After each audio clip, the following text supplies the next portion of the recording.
बोले गणेश भगवान की जय।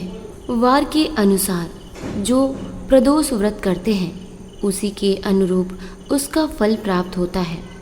प्रदोष अथवा त्रयोदशी का व्रत मनुष्य को संतोषी एवं सुखी बनाता है।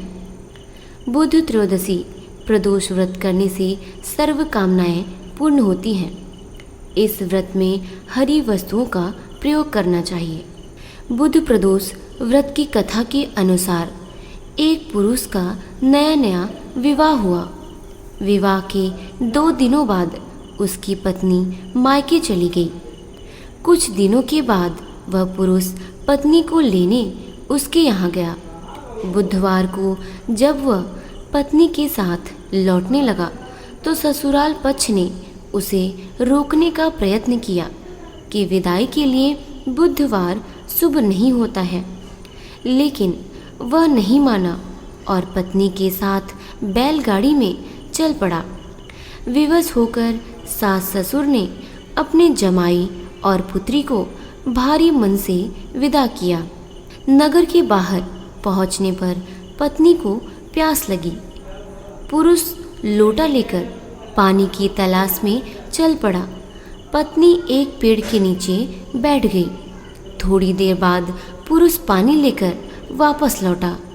तब उसने देखा कि उसकी पत्नी किसी के साथ हंस हंस कर बात कर रही है और उसके लोटे से पानी पी रही है। उसको क्रोध आ गया। वह निकट पहुंचा तो उसके आश्चर्य का कोई ठिकाना न रहा, क्योंकि वह उस आदमी की सूरत उसी की भांति थी। पत्नी भी सोच में पड़ गई। दोनों पुरुष झगड़ने लगे। धीरे धीरे वहाँ काफ़ी भीड़ एकत्रित हो गई और सिपाही भी आ गए। हम सकल आदमियों को देख वे भी आश्चर्य में पड़ गए। उन्होंने स्त्री से पूछा, उसका पति कौन है?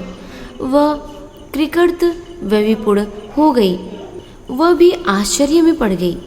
तब वह पुरुष शंकर भगवान जी से प्रार्थना करने लगा, हे भगवान, हमारी रक्षा करें।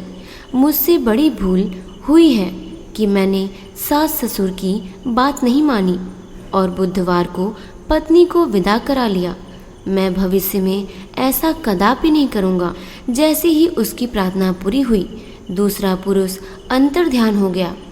पति पत्नी सकुशल अपने घर पहुंच गए। उस दिन के बाद से पति पत्नी नियम पूर्वक बुध त्रयोदशी प्रदोष का व्रत रखने लगे। अतः बुध त्रयोदशी व्रत हर मनुष्य को करना चाहिए।